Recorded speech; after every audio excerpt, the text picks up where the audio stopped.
right. Ready to fight? No. Okay. We arm wrestling? All right. So let's talk. So should we force women to wax men's testicles? Is this a trick question? So I figure we'll start it the right way. Absolutely not. Okay. So why? What's wrong? Is there a standard that ought to be held to by everybody? Because No. we're in a place with No. Okay. Well, yes and no. There should be an equal, by what standard is the question. Yeah. When someone hangs out the shingle to set up a business, they should be governed by biblical law, and we should have expectations for them that are consistent with that. But so no, of course these women shouldn't be forced to do something like that.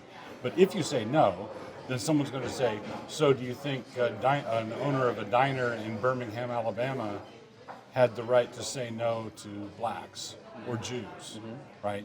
You're on Main Street, it's a establishment open to the public, and no, not you.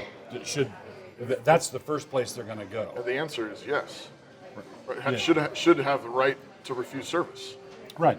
So the sign you've seen in many restaurants, we reserve the right to refuse service to absolutely anyone, Right. is freedom of association. Right. Right. So I would say, yeah, if the business is privately owned business, Yeah. then the proprietor has the right to make it a private club. He could be men's only. It could be whatever he wants. And if he's a bigot, then he's cutting his own throat, because everybody's money's green, Yep. right? But you shouldn't have segregated public services. Public libraries. If it's something that's paid for by public funds, Right. then it should be available to everyone that's... Everyone's a citizen. Everyone's a citizen. Who meets the criteria. Yeah. We're all paying for it. Yeah, we're all. So basically, the problem was in Jim Crow, in the Jim Crow South, the local establishment owner who wanted to serve blacks and whites together was prohibited by law. The problem was the government. Okay. It was Jim Crow laws. And then we tried to solve it with more government. With more government. The government was the initial problem. Right. Right. So if you have a cosmopolitan city, all kinds of people, all kinds of languages, the petty bigotries are going to break down, and merchants are going to want to serve as many people as they can. Yeah. But if you start worshiping the idol of the state, you're just going to get. And the end of that road is these bikini wax ladies are being forced in British Columbia, Right. are brought up before a human rights tribunal for refusing to wax this guy's privates. The same guy, the fat dude in the dress, Right. who's going around doing this, it has just applied to Langley, BC City Council to have a 12 and over topless pool night at the city pool. Is this real? This is totally weird. Totally real. No, you said it right the first time. Feel free.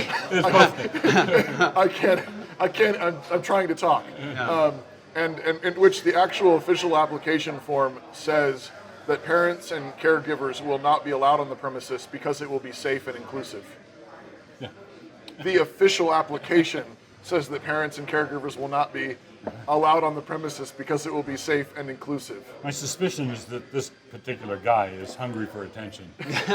Just a bit. Okay, so we're in a weird way right now because we are seeing things take place on a rapid pace. I mean, to the degree that in 2019, I don't think you would have seen maybe coming in 2000, that in 2019 we'd see the state punishing a woman for not wanting to handle a man's business, and that a man would be coming in there cross-dressing, and that everybody would sort of be cheering him on, like, that's right, you're allowed to do that, and it's right to force a woman to touch your genitals. So we've lost our way in a big way. So, okay. Here's the weird thing about it is that the people who came over to Canada and to the United States of America early on had a particular worldview that was essentially Christian, even if they weren't Christian. Right. And that was understood. It was respected. There was a standard above everybody. People sneer at cultural Christianity. Yeah. And yeah, it won't get you into heaven. It's deficient that way. Yeah. But there are tremendous blessings with cultural Christianity. It's a gift. It's a gift. It's Yes. not a bad thing. Right. It's a bad thing for someone who trusts in cultural Christianity to get them past the pearly gates. That's a bad thing soteriologically. It'll never happen. But it's not a bad thing if you want to live in a decent place without perverts chasing your children. Right. It's not even common grace. It's halfway between common and special grace because it's part of the overflow of special grace.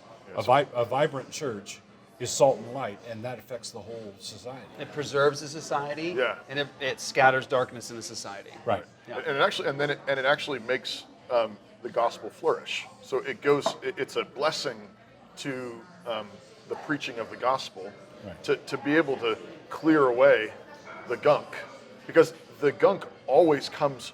It tries to stifle and muffle the gospel. Right. I mean, that's why Amazon is banning certain kinds of books, and YouTube and Facebook certain keywords. Keywords now. Christian is apparently Google Ads will not allow that now, right, as one of the tags.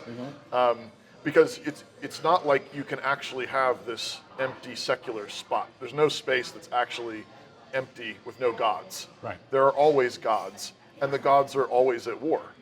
Right. The ancient gods never made peace.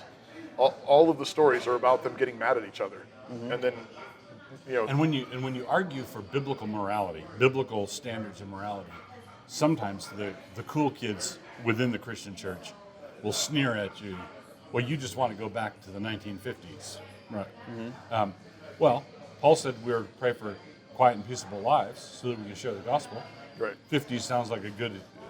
I'm down with that. Yeah. In other words, it's not like that's the post-millennial paradise or that's the way it's going to be right before Jesus comes. That's right. But it sure beats what we've got going now. Yeah. Right? And it's much closer to what we should be longing for or working for, according to Scripture, than what we have now. Right. In Anthony Esselin, who's one of my favorite living papists, has a great book called Defending Marriage. And it's kind of a natural law argument for the sanctity of Christian marriage. And in that book, one of the most striking chapters had to do with how homosexuality has destroyed male friendship and destroyed boyhood.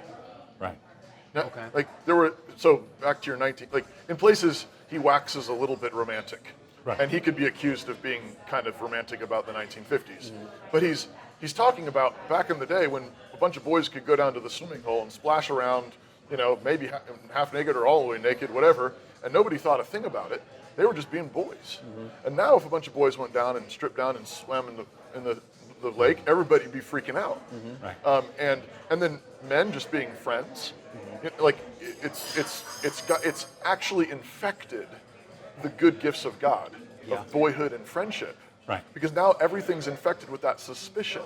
And it's infected inside the church. Exactly. And that's, I think, the Old Testament uses a word that has now sort of kind of got TNT attached to it, the word abomination, which, you hear that, from the crazy street preacher or the straight, fire and brimstone. Independent fundamental separated Baptists. Yeah, there you go. Abomination. But actually, the word itself just meant that it fundamentally it defiled the land. It meant that it had this kind of sin has a way of infecting. It's not easily isolatable. Like, these kinds of sins defile everything. They infect. They get in the water. They're in the air. They're like pollution. That's if you want a good biblical analogy, it's like pollution. It's pollution. And so it affects everyone. And so somebody says, well, why do you care? Another beer? Why do you care what two guys do in their privacy of their own home? Well, there's one sense in which I don't, but there's another sense in which, because the Bible says that what they're doing can't stay there. Right. It bleeds out, it smokes out, and it's coming for us. Yeah. Why do you care? Why do you care if there's a hole in the hull of the ship if it's not in your stateroom. Yeah. Because I'm on the ship. Yeah, for good reasons. All right, so what I wanted to kind of take aim at here is the fact that we have a problem with not understanding that this is wrong, immoral, it's polluting, it's destructive, that there's something wrong. We know, I'm saying generally broadly, thanks brother, generally broadly as Christian church, we know this is wrong. You don't want Pastors. them watching you drink 2 beers? Yeah. Root beer. We know something's wrong. Evangelical pastors know something's wrong. We look at a story of a woman being abused by the Canadian state because she won't touch a man who's dressed like a woman down there. We say, ooh, that's not right. And we see what's happening, in the United States of America, generally, broadly, sexually, with abortion, you name it. We know something's wrong, but we're not courageous enough to actually say something publicly. Right. We're very comfortable. Now, of course, I'm giving generalization here. There are faithful men, more faithful men than me, out there doing good work. But the question is, in terms of a general cultural problem of Christians, we're not very courageous. We're kind of cowardly. Why? Like, I'm going to take aim at what are the reasons for it. So, like, shouldn't we be the kind of people that actually stand up and say something and are willing to get thrown into jail or take a beating for Jesus? Or is that wrong? Should we actually just love people and be gracious about it? Well, we should love them, Right. but we need to love them in the truth. Okay. And because the whole of the ship problem, that is a great illustration of how all of us are affected by their sin. But the fact of the matter is these people have nooses around their necks. Mm-hmm. So it's awful and horrible what they're doing to other people, but they're also doing it to themselves. And if you love them, you want to tell them that. You want to try to do your best within the law of God to protect them from themselves. Okay. Because they're trying to harm. If somebody says, I've got a gun and I'm going to take my own life, you call the cops. You call someone, you say you do everything you possibly can to help them not take their own life. Right. And all of this sexual perversion is sexual suicide.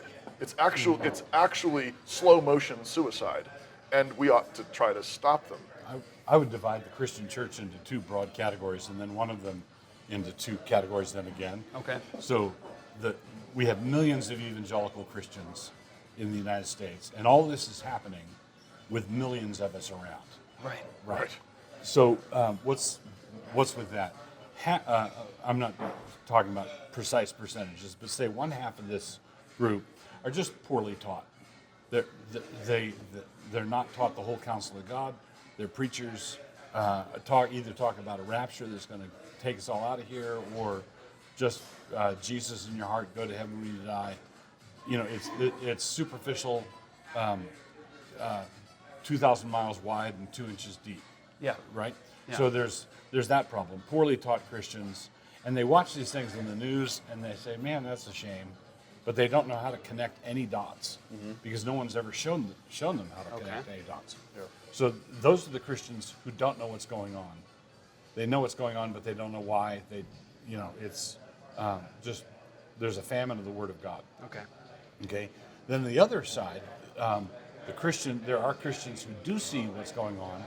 They do see how bad it is. They do see what a threat it is, and they are affected either by threats or bribes. Oh wow. Yeah. Okay. Yeah. So you've got a nice house. You've got a great profession. Your career is going swimmingly. You've got your kids in a good Christian school. Everything's. Don't rock the boat. Right. Right. It's an implicit threat. That's the bribe side. Right. Yeah. But with every bribe comes the threat. Comes the threat. Yeah. Where you start seeing people, humble cake bakers in Colorado, having to go to the Supreme Court over refusal to bake a cake. Right. And how much is this going to cost? Is this going to cost my How many life, hundreds of my thousands fortune, of dollars? Yeah. my sacred honor? What's this going to cost? And so that's the threat. So the Christians who do have a notion of what the bad guys are doing are either bribed or threatened, and then there are a few combatants who are out there, and The secularists want to make an example of every combatant to reinforce the threat side. How? And I would say, you already alluded to this, the poorly taught, but also I think it applies across the board. I would point to pastors. Yeah. I would say that pastors and elders have failed their flocks. Right. There are wonderful and glorious examples, counterexamples. There are wonderful and glorious faithful men, but I think by and large, North American pulpits are full of men who have compromised, and they're the chief culprits. Because we're the ones that are supposed to set the example for the flock. Everyone, follow us. We're supposed Right. to follow Christ's example, and we're supposed to lay our lives down first for our flocks. That's what a faithful shepherd does. But we're the chief culprits. We're the ones that we love our own lives too dearly. Yeah. We love our own reputations too dearly, our own friendships too dearly, and we're not willing to do that. And so no wonder the sheep are not willing to do that. Yep. They're learning it from us. Right. Yeah.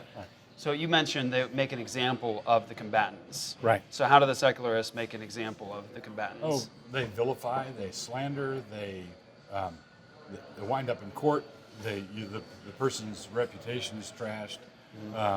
Things and we are constrained. We have to tell the truth, but they're under no such constraint. Right. They can lie their heads off. Right. And so they can say that you support pedophilia, you support covering up child abuse, you support misogyny in the church. You don't when You're a racist. you're a racist. If some guy is beating up his wife, you want the church to be protected from the authority. Right. Those are all sorts of slanders that they'll just throw anything that sticks, Right. and they just repeat it ad nauseum. And that's just the words. Later on, we're getting to the point where if he continues to preach through Leviticus anyway, right, then we're getting to the point where he will be arrested and there will be charged with hate crimes. Right now it's all verbal. So California recently with legislation going into effect where they like to, essentially the wording was something to the effect of like, we'd like to encourage pastors and social workers and counselors not to tell people that homosexuality is a sin and that, how it that you starts. can change. It's just an encouragement. right. It's just a mild suggestion. Pretty soon they're going to encourage us with fines and guns. Right. said King Herod, tapping his scepter. Just encouraging this. Okay, so all right. So with what's in front of us now, and I'm trying to make this as simple as possible. If we had 5 hours, we could extend this. But do we approach the culture the way that it is, with all the destruction, with all of the pollution? Do we do this in a soft-boiled way, slowly, as graciously as possible, or is there a moment to stand up and tear your garment in the middle of the street and to say the hard things that cause a riot? What I'm saying is, do we take the truth? Now, mind you, of course, I understand. We have to speak the truth in love, be gracious. Don't make this about ego. Don't just try to say things that are hurtful because you enjoy it. That's sinful. Stop doing that. But I'm talking about, do we actually give 110 proof gospel and truth proclamation in a culture like this and make it about the truth? When do you tap into your inner John the Baptist? Yes. Like, when do we just make it about the truth and say, this is the standard, Jesus is the king, he has the authority right now here, and that's the message we're bringing to you? Like, isn't it always time for that? But in particular, isn't now the time for that? I think that time is little teeny in the rear view mirror. Okay, yes, right. I think we're way past the point where I think we just need to uncork. Okay. Right? Now, all of it, that doesn't mean uncork in every setting, I don't believe that Of course. a preacher who's thundering the word should go to his church's Tuesday night ladies Bible study. Right, yeah. Stand on a chair. Stand on a chair. Right, of course. There's, yeah. I don't think it's not one size fits all. Right. But in terms of is 2019 the right time for an unvarnished declaration of all of God's truth? Yeah. Should we unload the whole truck? Yeah. Yes. Yeah. Somebody should be unloading the whole truck somewhere, somehow. Yes. Okay. Yeah, absolutely. And I would agree with that. Not every single moment is a megaphone moment. Right. But the unvarnished truth of God is, all across the gamut. So the whole body of Christ is called to be able to give an answer for the hope that's in them. Always be ready. And pastors are to proclaim it and be the tip of the spear. So we should be the ones where they're particularly mad at us. We want to be, if they're going to aim, let them aim at us. At the pastors. Come at us. Yeah. Because we're the ones making a ruckus. But it's all across the whole gamut. It's the unvarnished truth, telling the unvarnished truth to your children faithfully, teaching them faithfully. Not in there. It's primarily just instruction. Son, do you see that? Daughter, do you see that? You see what's going on there? This is what this is talking about in Proverbs. This is in Romans. Do you see that? I mean, that's just the unvarnished truth there. And it's part of this is equipping your family so that when you're the tip of the spear and you're the head of a family and that sort of thing, what happens to you is going to happen to them. Right. And they have to be prepared. There's a couple of stories. One is one of John Knox's daughters was married to a preacher who had to go abroad. And then his doctor told him he should go back to England for his health. And so the daughter came back and petitioned the king for the right for her husband, John Welch, to come back. And he was a fiery preacher. And the king said, John Welch, and whose daughter are you? John Knox's daughter. He said, the devil never made such a match as that. and she said, well, we didn't ask his permission. and then he said, well, John Welch could come back to England if he agreed not to preach anymore. Right. And she lifted up her apron and said, by your leave, I'd rather have his head here. Oh. So, whoa. Yeah. I like her. I like her. And, okay, that's not John Knox's daughter. Yeah. And then I read an account of a preacher who was making a hard decision in Eastern Europe under the communists. And he told his wife, you know that if I do this, it could mean prison and you won't have a husband. And she said, I don't need a coward for a husband. Yeah. Oh, that's good. Yeah. That's so good. I like her too. Yes. And so don't underestimate when you're giving the whole unvarnished truth to your daughter. Right. That's someone's wife and mother one day. And you want them to have that kind of backbone, that kind of courage. And Jesus says, particularly in the times that we're living in, when people slander you and despitefully use you and say all manner of false things about you and heave the dead cats at you and they do all this. Yeah. Jesus says that's the moment when you should go around the corner and do a little jig. He said, rejoice and be exceedingly glad. Throw a party. Yeah. If things are finally going our way. Yeah. And that's the thing though that Christians don't get though is that actually, so Martin Luther's great hymn, A Mighty Fortress is Our God. One little word shall fell them. One little word. So all these Christians, and we have the gospel, and the gospel is more powerful than all they've got. Everything they've got is a lot of nothing. All this perversion, it's just confusion and nothing. And we have the sure word of God. And so when it actually connects and the mobs go berserk and we rejoice because that's progress.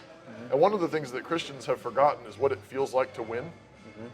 We think that winning is getting, having a tidy, family picture and getting in the newspaper because you're a nice pastor. I must be winning. I have a good testimony. People respect me in my community. But if that's the case, then Paul was a complete loser. Right. But the book of Acts is the story of the gospel triumphing, and it's the victory of the gospel in city after city, riot after riot, controversy after controversy, beating after beating, imprisonment after imprisonment. And Luke, because he knows our tendency, actually includes after almost every single one of them. And the believers were greatly encouraged, and many were added to their number, and many leading women of the city believed. Right. Because you're thinking, this is tragic. Right. It's just going so bad for them. We rejoice, and we should just rejoice regardless of whether we see the win or not. We should rejoice because Jesus says to rejoice.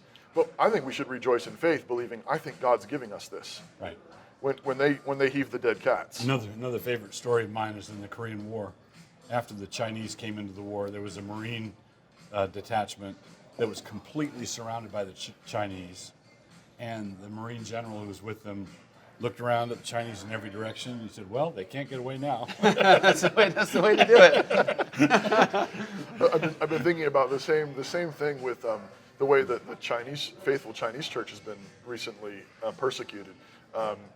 Early Rain Church, Pastor Wang Yi. Presbyterian. Yes, Presbyterian, faithful Yeah. Presbyterian minister. Good. And if you've seen him on YouTube or on Facebook, he preached a number of just faithful sermons leading up to his arrest, and to this day is still arrested, being held without charge. But he was preaching knowing they're coming for me, and he was saying it openly. They're coming, and he didn't back down. They had police officers, soldiers in their worship gatherings trying to intimidate them. He refused to be intimidated, preached the gospel to the soldiers who were sitting there in their worship gathering, telling his people, don't back down, they're going to come for me, don't back down. And then as they began doing raids and arresting people, most of them they kept just for a few days and then released. I think it's a scare tactic. And I've seen pictures and heard reports that as they come out of the prisons, they sing hymns together. They do exactly what Jesus says. They sing hymns, worship Jesus, and they take pictures of themselves in front of the police stations as tokens of, like, we're winning. Yeah. Like, what a glory to suffer for Christ. And the thing to point out about that is that it is absolutely unconquerable. Absolutely. You cannot. All the communists in the world cannot conquer that. Right. Yeah. And if they start killing them, then we've won. Right. Because the blood of the martyrs always wins. Yeah. But that's the thing is we need to recover a sense of what it feels like to win, and it's going to be more of that kind of thing. But it's learning to rejoice in the suffering, rejoice. Yeah, there are many Christians around the world who are willing to die for Jesus. They just don't think of it as winning. Yeah, that's right. Right? Yeah. They think of it, I'm willing to lose for Jesus. Right. And that the love is admirable, Yeah. but we need to work through this. No, this is God's instrument for bringing the North American Christian church back to faithfulness. This is what's going to do it. We have to die. And nothing else would do it. In many ways. Yeah. And that's what I was going to say is I think so much of it too is I think we also have this. It's like everybody wants to save the world, but no one wants to help mom do the dishes. That whole sort of mantra. It's like many Christians want to die for Jesus, are willing to die for Jesus, don't know what it means, but also don't know how to practice dying for Jesus, how to start dying for Jesus in the little things. Okay. So the way you die, so you start laying your life down by, laying your life down for your wife and for your kids, by working hard, by confessing your sins, by stop looking at porn, by saying, I'm sorry, I can't wear that rainbow flag. Yeah. You might lose your job. Well, I'm sorry, I can't do that. I'm a Christian. I'm not going to put incense on your altar. My kids are not going to not going to miss church on Sundays for soccer. There's all kinds of little ways that are they're little things. And what are you risking? Well, they'll think I'm a weirdo. They'll think I'm a bigot. I might lose my friends. I might not get invited to the next party. Oh, good. So you mean you get to die a little? Right. For Jesus? And then the practice ritual death is every night when you go to bed. That's right. Right? Yeah. So you should be tired, and I mean, God, I'm 66, which means a good third of that, over 20 years, I've been conked out. 20 years conked out. Yeah. And I think it was well spent. Why did God do that? Yeah. What is that for? Well, I think it's to remind us liturgically We're dying. that we're dying. We're supposed to spend it. Yeah. We're to leave it all on any given day, leave it all on the court, and then you lie down and die. Yeah. And then God raises you up and you do it again. Yeah. And you practice that. And he's assuring you. He's assuring you every morning when you wake up again, there's breath in your lungs. He's assuring you, look, I'm going to do that. I'm going to keep doing that. Yeah. And even when you die, I'm going to do it again. Right. You can do this for your wife. You can do this for your kids. You can do this in your business. You can do this with your neighbors. I'm the God who raises the dead. Right. Jesus is alive. Do you trust me? Right. So we hold to a particular perspective of the future that Called the right one. yeah, called the right one. That Right millennialism. is historic. We can show giants of the faith holding to it, and some of your favorite Christians in history believe what we believe about the Right. present and the future. Right. We believe that Jesus is reigning now, that he's King of Kings, and we mean that Yep. today, and that he has all authority in heaven and here, right now, in this space, right now. Jesus is the boss of Donald Trump. Right. That's right. Donald Trump Which is answers- reassuring. It's very reassuring. Very reassuring.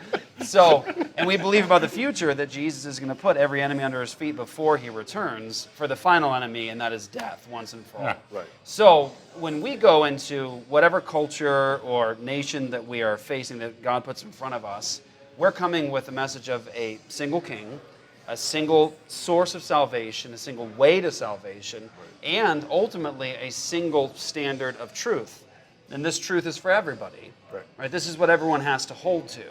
So when we go, say, to the legislature today as Christians, and by the way, we ought to, Yeah. especially pastors, go talk to your legislature Yeah. and love them, pray for them, but point them to Jesus and ask them to kindly come quietly. Yeah. Right? Yeah. So You might as well. Yeah, you may. You You're may gonna as stand well. before him. That's right. He's the boss, and you should come quietly.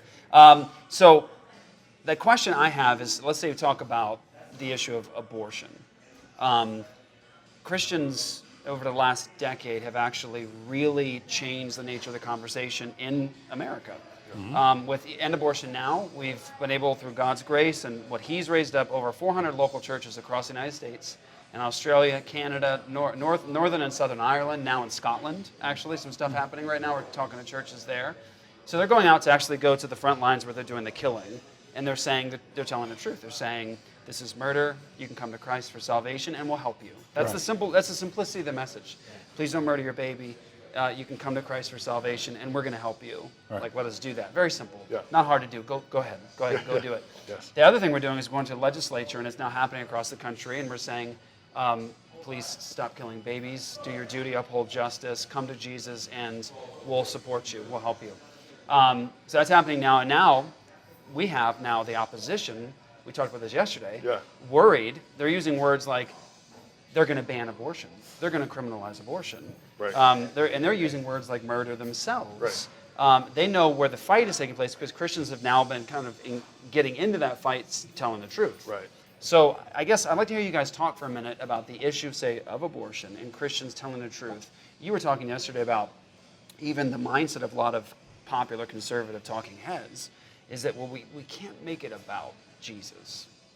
Like, you can't make this about obeying Jesus. You can't make this about Christian language. Like, We want salvation, but no Savior. That's exactly right. So the popular pro-life movement and conservative talking heads and even men and women we respect highly, a great deal, would say, don't, all the Jesus talk and all the, repent and believe in Jesus stuff is, not appropriate for the public square.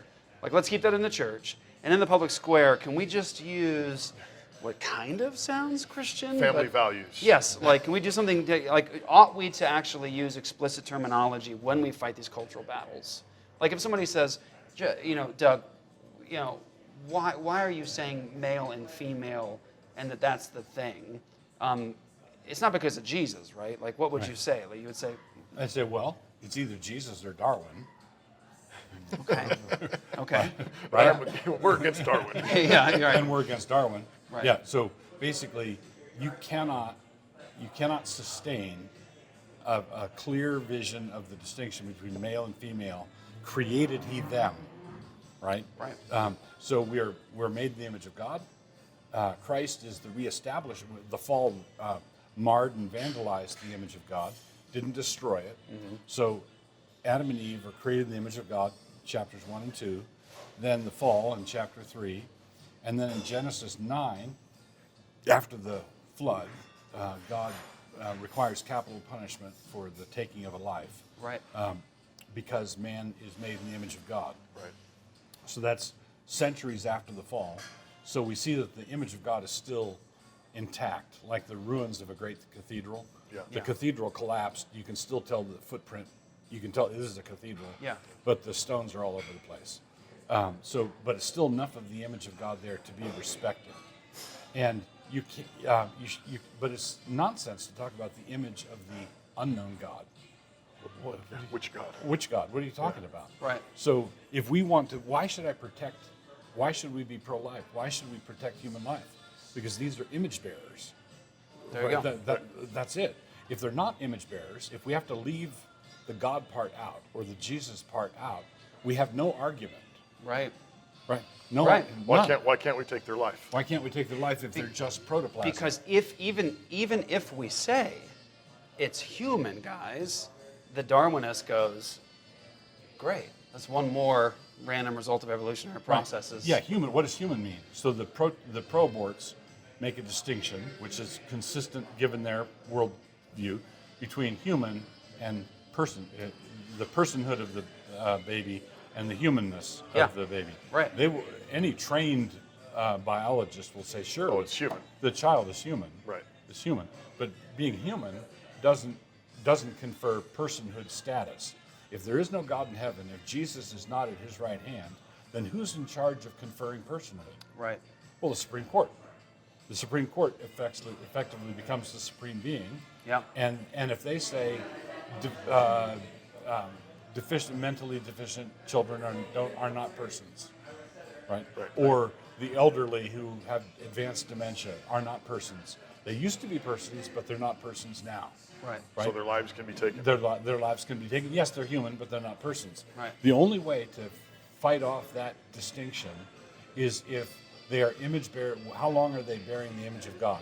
When did they start bearing the image of God, and when did they stop bearing the image of God? Yeah. Right. And I want to argue that the image of God is even born past death, which is why we accord burial dignity.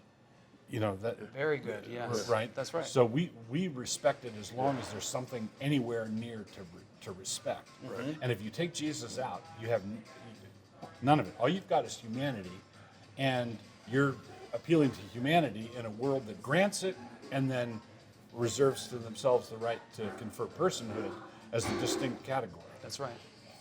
The other thing that I think that Christians sometimes miss in all this as they're going, I think we do need to go to our magistrates, we need to go to our city councils, we need to talk to the judges and the police officers and our neighbors. We need to go to them all and explain this, and explain that this is, there's a God in heaven and this matters to all of us. Doug, you actually reminded me of a quote from Francis Schaeffer not too long ago about, is it something like the problem with a lot of modern Christians is they think in fragments instead of thinking in wholes. Right. Is that right? Yeah. And I think that's really, is absolutely right. And so one of the things that is really, so it's incredibly exciting and exhilarating to see what you're talking about, this resurgence in pro-life activism.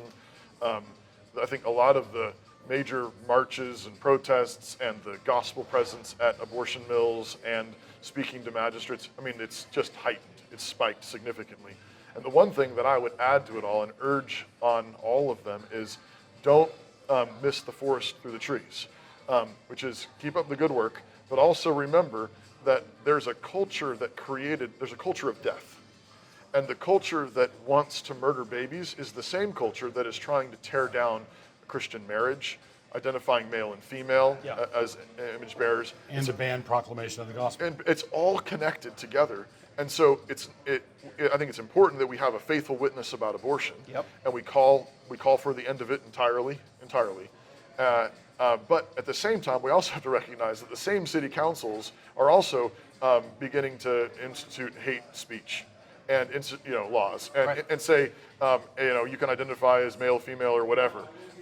And we have to see that same thing is a piece of the exact same culture of death. It's a sexual suicide, and sexual suicide entails killing your babies.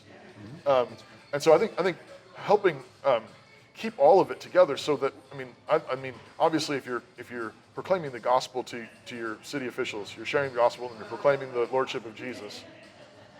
That has to include that he has the right then to define what is male and female. If Jesus is Lord, then he says what is male and female.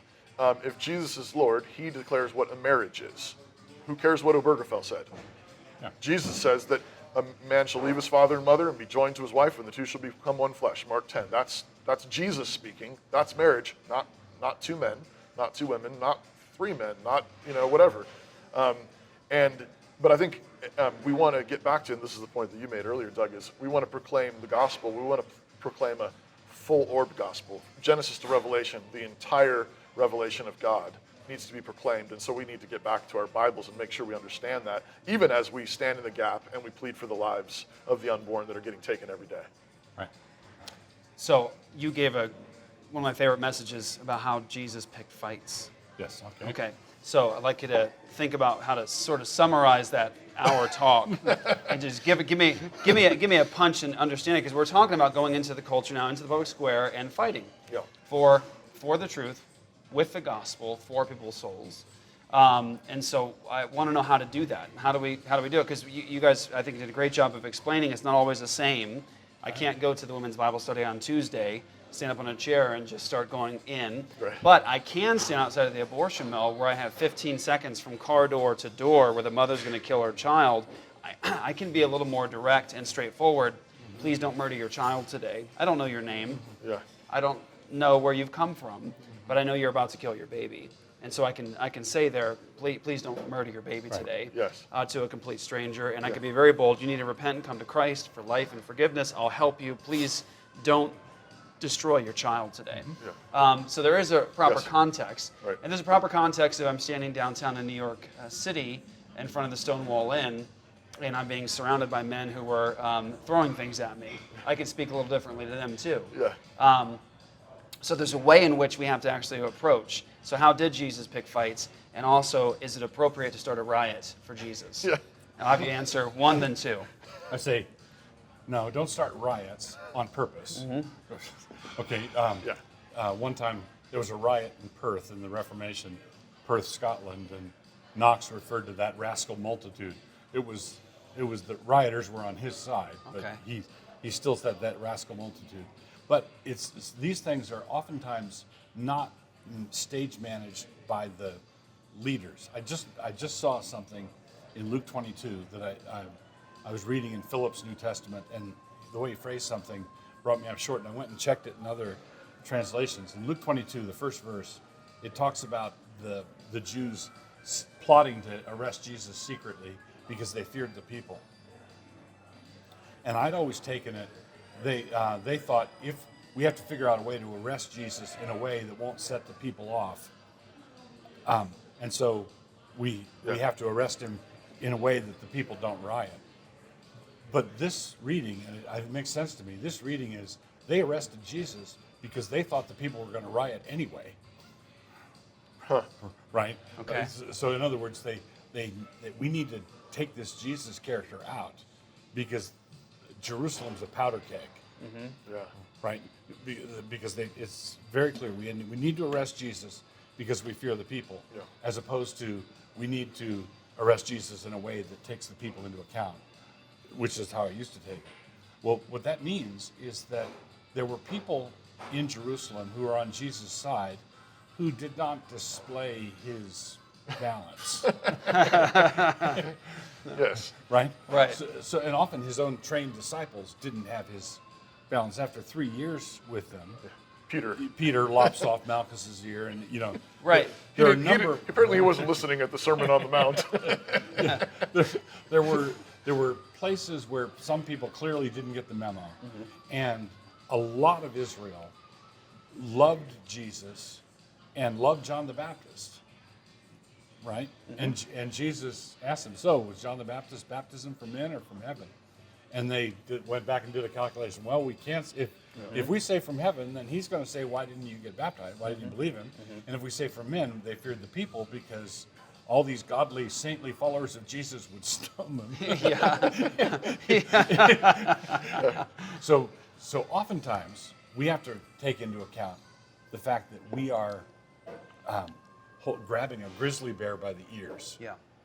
Okay? So it's not just a matter of you going to face the magistrate, or you going to face down the riot cops, or you going to face down the cult leader. It's not just a staged thing. It's huge blocks of people, right? And many of the people on your side aren't going to have it all together. That's right. Right?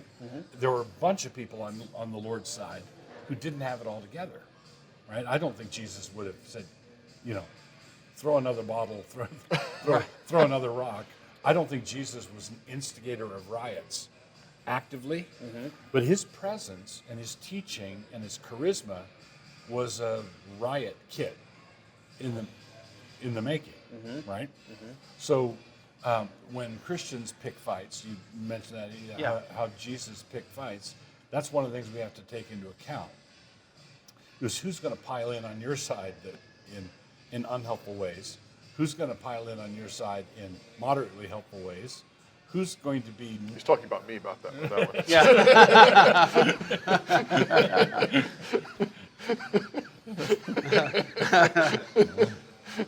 I wasn't, but now that you mention it. So Jesus, he does what he oftentimes what he does in picking fights is he's culling the multitude following him the way Gideon did. Yeah. Okay? So Thinning them out. So Gideon had them all go down to the stream and drink different ways. And he said, okay, keep these guys who knelt and lapped it up instead of the people who went down like a dog. So the person who goes down like a dog and just drinks is not he's not a disciplined soldier. The one who stays on the alert while he's drinking is, okay, keep that one. He only had 300 of those. So Gideon calls them out, and then God brings the victory with that handful. Jesus has mobs following him, and consistently he does things to disrupt the mob action. Yeah. Right? So in John 6 and in John 8, there's one of those places, Jesus said certain things to the Jews who had believed in him. Yeah. Right. One of the fights he picks is with the people who had already signed on. Right. Right. And he makes it hard. He makes it difficult, and he starts, unless you eat my body and eat my flesh, drink drink my my blood. blood. Yeah. Hey, well, what's he talking are you about? talking about? What are you talking about?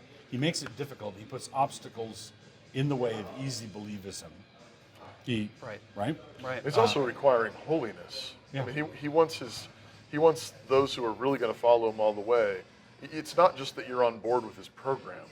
It's that his program is in some way been internalized, and there's a deeper getting it than getting it.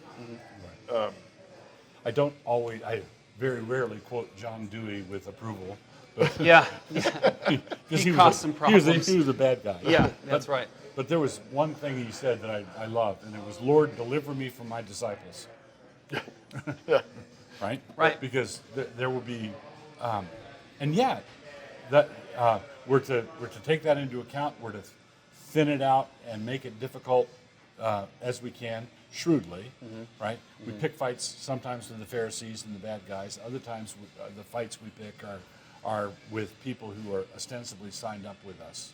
We make an issue out of that in order to make it a more disciplined, tightened cohort that we're dealing with, and you have to, sort of judge on the fly what situation, you're in, and so when you pick the fight, it ought to be not personalities, not I'm irritated, I'm feeling peckish and didn't have lunch, and so I snapped at somebody. Right.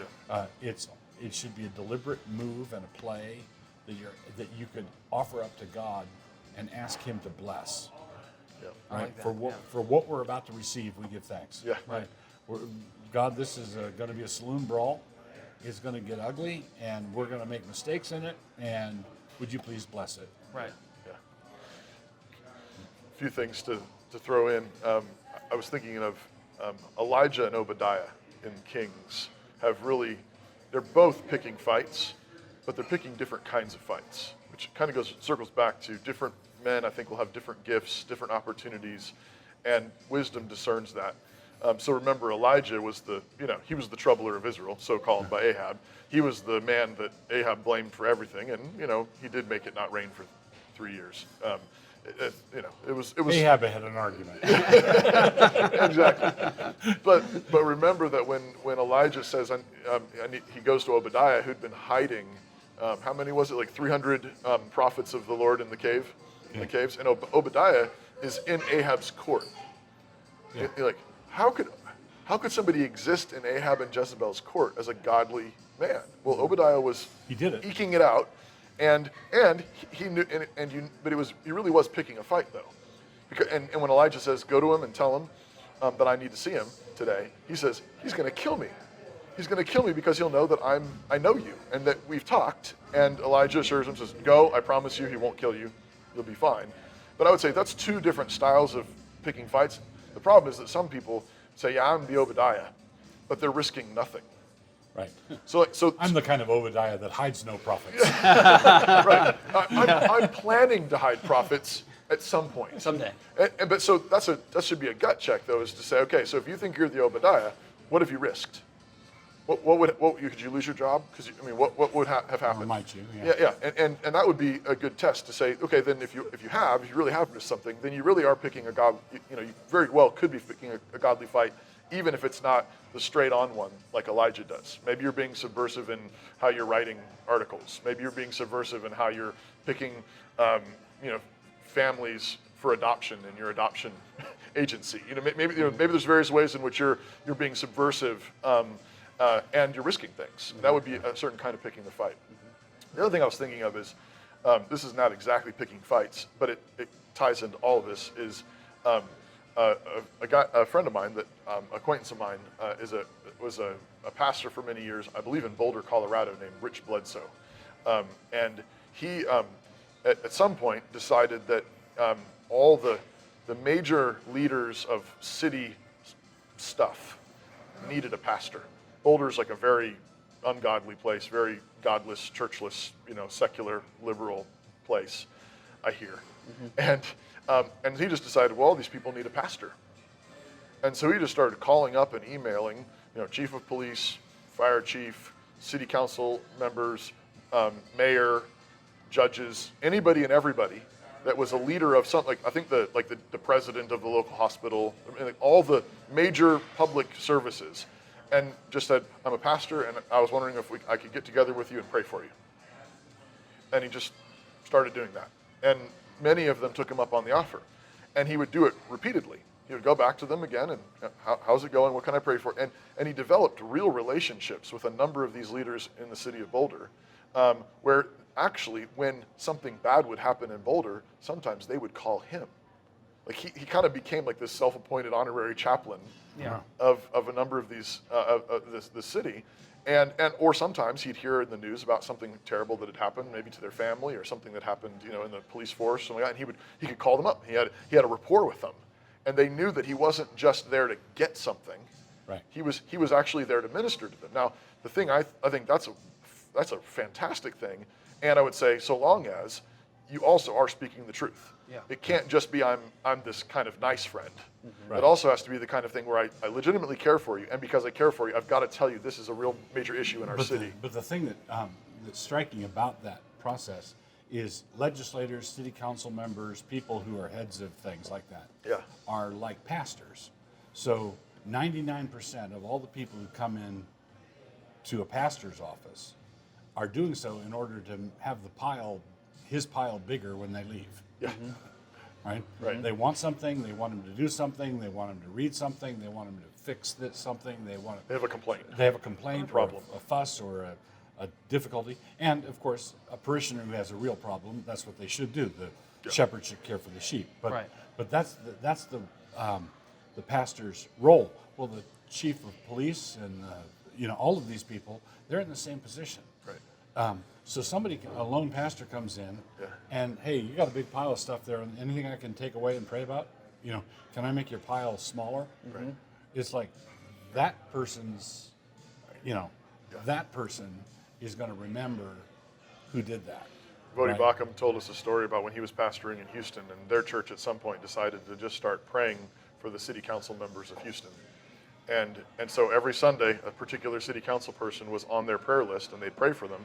And then they would periodically send them a card, and they'd pass it around the church, and a bunch of people in the church would sign it, praying for you, thank you for your service to our city. And they would do this for all the city council members, so, even the ones that were diametrically opposed to them, and they would send the card to them. And they occasionally would get replies back where people would say, nobody's ever said they're praying for me, ever. And they got that sometimes from people that they were like on the very opposite extreme from them politically. Right. The last thing I was going to say on this in terms of riots, starting riots, I'll tell you about the time me and Doug started a riot. Well, not really. It wasn't a real riot, but it goes along with everything. I would say everything that Doug already said, I agree with completely, and cautions and every qualifications and so on. And at the same time, I would say, look at the book of Acts. Paul goes out, he proclaims the gospel, and he knows it's flammable. Right. He knows it's flammable. He knows it's going to start fires. And I remember one particular fall. It's been a few years now, but for a number of years, I went out to the University of Idaho and would do some open air preaching. And Pastor Doug did it years ago, when I was still in my diapers. And but I was doing it for a few years, and then one fall, I think you went out with me a handful of times, but one particular fall, I remember going out and just starting up in the Commons area, and this one fella just comes. I didn't get further than, "Hi, my name's Pastor Toby," and it was, I just got launched into, and he's a philosophy major. Right, so Explains that. you know how these things go, and he's mad, and he's got a chip on his shoulder about Christianity, and he's calling me every name in the book. Well, but what happens? Well, this crowd develops, and my modus operandi is always, what's your name? Can I get a first name basis? Can we get coffee together? Can I take you out for lunch? This kind of, I'm not telling you my name, blah, blah, blah. And so we went on for a little while. He went off, and well. That fall, I would go out every Friday at lunch. It was my routine, and from time to time, Doug would come, but it kind of that same guy showed up almost every Friday on schedule, and it was at times there was, and it was sometimes just me and him, whatever. But I think one of the last times we went out that fall, Doug came with me. And we sometimes would ask each other questions. We would sometimes heckle each other. We would explain what we were doing to the people. We would say, we're going to ask each other questions that maybe you're thinking. Mm-hmm. And so we just kind of, as a way of trying to open it up. That's good. But this guy shows up right on schedule. He's throwing every name in the book, and a crowd starts gathering around. Well, then another heckler shows up, a younger kid, 17, freshman easily, and the one guy was mad. This guy was really nasty. And he was particularly nasty to Doug. He was just mocking him. It was just mockery. It was nasty, and we'd kind of say something, but the crowd was the biggest crowd I can remember being out there. I think there was easily over 100 students in the crowd, maybe a couple hundred, all gathered around, and for 30, 40 minutes, they're just asking every question in the book. What does the Bible say about this? And what does the Bible say about this? And what does the Bible and it was glorious. It was glorious. And how many pastors have a college campus, a couple hundred students asking every question they can think of the pastors in their town? And it happened because a couple people were really mad at us and yelled at us. It wasn't a real riot. At the end of it, the first guy who had been heckling me all fall long comes up and says, "Hi, my name's Justin." and then nice. Says, "Sorry about that other guy." That's so great. But I realized we call him an interloper. And we went out for lunch. He went out with me, but I tell that story because it was one of the it clicked in that moment. Also, after that particular instance, that man who heckled me all fall long was one of God's biggest gifts. Yeah. Because every time he came and heckled, a bunch of people would say, "What is this about? What's going on here?" And I pray for him still, because we met a few times and he had some really hard questions, and as far as I know, doesn't know the Lord. But I also know that God gave me him because of all the other students that got to listen to the gospel proclaimed for an entire fall at the University of Idaho one year. Right. And so, are we trying to start riots? No. Are we trying to proclaim the gospel, and are we afraid of riots? No, I'm not afraid of riots. And when the riot breaks out, sometimes your friends might need to drag you back like they did with Paul sometimes. No, don't. But I want us When to be Paul like, saw a riot, he saw a speaking opportunity. but I want to be like Paul saying, A congregation. Look, a congregation is formed. there's a good opportunity here. That's awesome. That's been great, guys. Well, Thank Hey, you. Yeah, cheers. Yeah, Cheers. Thanks. Cheers. Let's go win. All right. Wonderful.